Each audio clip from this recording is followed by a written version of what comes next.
Have you ever felt that quiet ache inside? The sense that you're meant for something more? Not just a job, not just survival, but a purpose. Something bigger, something bold, something that scares you just enough to feel real. Maybe you felt it in the still moments. When you're alone with your thoughts, when you imagine the life you were supposed to live before fear or comfort got in the way. There's a story about a boy who listened to that feeling, and it changed his life. Forever. His name was Santiago, a shepherd boy from the hills of Andalusia, Spain.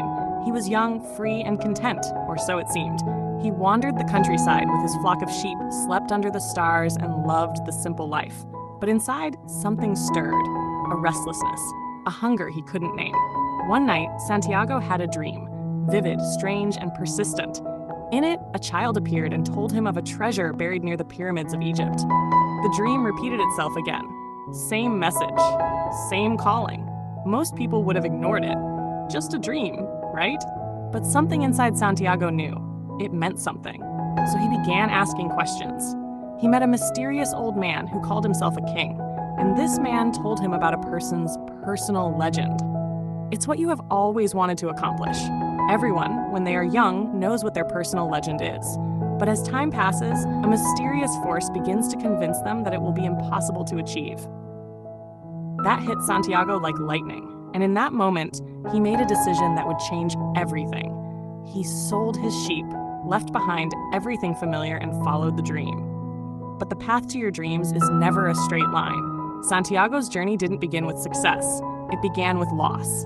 He arrived in a foreign land, was tricked and robbed, left with nothing. He felt foolish, angry, defeated. He could have turned back, but something deep inside whispered, "Keep going. The treasure is still out there." He found work at a crystal shop, and there he learned patience. He learned about people, about hard work, about starting over. He began to save money, slowly regaining confidence. But most importantly, he began to understand something crucial. When you want something, all the universe conspires in helping you to achieve it. But the universe doesn't just give. It teaches, tests, and transforms. Santiago eventually joined a caravan crossing the vast Sahara Desert, heading toward Egypt. The desert was brutal, endless sand, silence, and danger. But in that silence, Santiago began to hear something new. Not with his ears, but with his heart. He started noticing signs, omens, and slowly he began to trust them.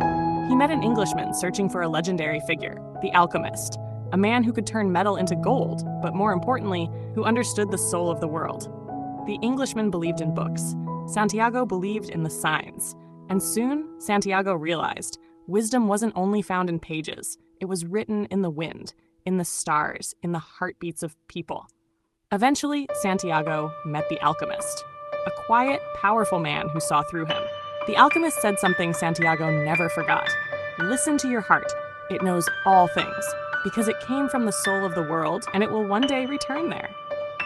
But Santiago doubted himself. He wasn't brave. He wasn't wise. He was just a shepherd chasing a dream. And yet, the Alchemist looked at him and said, "You already have the treasure inside you, but to claim it, you must become it." The final leg of Santiago's journey was the hardest. He was captured by raiders, threatened with death, and told to prove his worth. The Alchemist told him, "If you truly understand the language of the world, you can become the wind." Santiago was terrified. How could he do the impossible? But in that moment of terror, he remembered everything. The signs, the omens, the desert, the love he had found, the lessons from the king, the merchant, the alchemist. He closed his eyes and listened, not to the world, but to his soul. And somehow, something shifted. The wind moved, the sand danced. And the boy who once tended sheep now stood still, as if the entire desert were bowing before him. He had become the wind, not because of magic, but because he finally understood. When you believe in yourself, when you listen to your heart, you become part of something greater. He was released, and he continued on. After all that, Santiago finally reached the pyramids. He fell to his knees, overwhelmed. The dream had brought him here. The journey had changed him. The treasure was close, but once again, fate had a twist. As he began to dig, he was attacked by strangers. They laughed at him.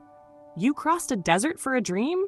You're a fool." I had a dream too about treasure in a ruined church back in Spain. Suddenly, it hit him. That church was the very place he had his first dream. The treasure had always been there, beneath his feet all along. But Santiago didn't cry. He didn't curse the journey, because he understood now. The real treasure wasn't the gold. It was the transformation. So what can we learn from Santiago? So many of us are like him, feeling a pull towards something bigger, but too afraid to follow it. We settle. We stay safe. We convince ourselves that dreams are for children. But the truth is, dreams are the seeds of destiny. And like Santiago, if we choose to follow them, not blindly, but faithfully, we grow into the people we were born to become. Yes, the path will be hard. Yes, we will fall. We will be tested, questioned, mocked. But in every loss, there is a lesson. In every delay, a deeper preparation. And in every moment of doubt, a quiet whisper from the universe that says, keep going. Maybe you've been waiting for a sign. Maybe this video is it. You don't have to sell everything and cross a desert, but you do have to listen to that dream you've buried, to the voice that still believes in you. Because inside you, there is a treasure. Not in gold or jewels, but in the person you could become if you're brave enough to try. So go. Begin the journey. Take the first step. And remember, when you want something with all your heart, the universe will conspire in helping you to achieve it. Just like it did for Santiago. And just like it can for you. Thank you for watching. If this story moved you, share it with someone who might need to hear it today. And don't forget to subscribe for more stories that remind you of who you are and what you're capable of.